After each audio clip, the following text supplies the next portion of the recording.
Baghdad کے ایک خلیفہ کو اپنے بیٹے کی شادی کرنا تھی۔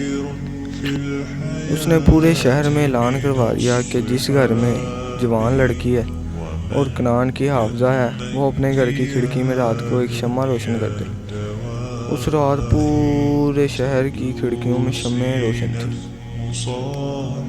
ان کے لیے فیصلہ کرنا مشکل ہو گیا۔ اگلے دن اعلان کروا دیا اس نے کہ جس گھر میں موجود لڑکی حافظ قرآن بھی ہے اور اس کے ساتھ ساتھ موطا امام مالک کی بھی حافظ ہے، وہ رات کو اپنے گھر کی کھڑکیوں میں شمع روشن کرے۔ اور اس رات بھی آدھے سے زیادہ شہر کی کھڑکیوں میں شمع روشن تھی۔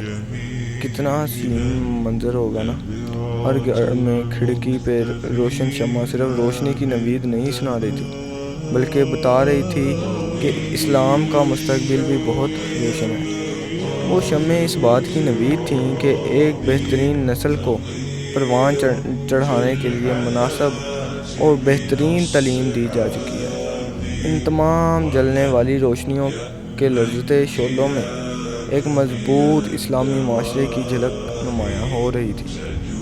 آج اگر ایسا اعلان کر دیا جائے تو بہت کم گھروں میں شمع روشن ہوں گی، اور اگر دوسرے اعلان والی شرط ساتھ رکھ دی جائے تو یقیناً پورا شہر ہی تاریک پڑا ہوگا۔ پتہ ہے ایسا کیوں ہوا ہے؟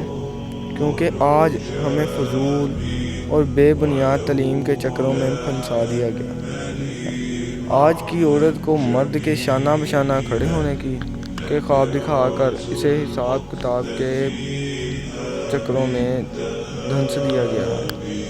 آج کی عورت کو ایک مضبوط کردار کی حامل نسل کی تربیت اور ایک اسلامی معاشرے کی بنیاد میں اہم کردار ادا کرنے جیسے اہم مقاصد سے بھٹکا دیا گیا ہے۔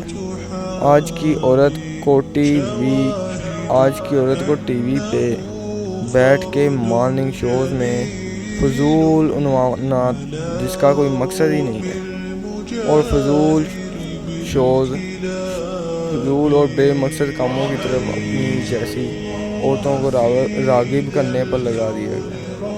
آج کی عورت کو انعامی مقابلوں میں چھیننا جھپٹی کر کے 2 ٹکے کے تحفے حاصل کرنے پر لگا دیا گیا ہے۔ حالانکہ عورت کا صحیح مقصد ایک نسل کی تربیت کرنا ہے۔ جس گھر کی عورت اچھی ہوگی اس کی پوری نسل اچھی ہوگی۔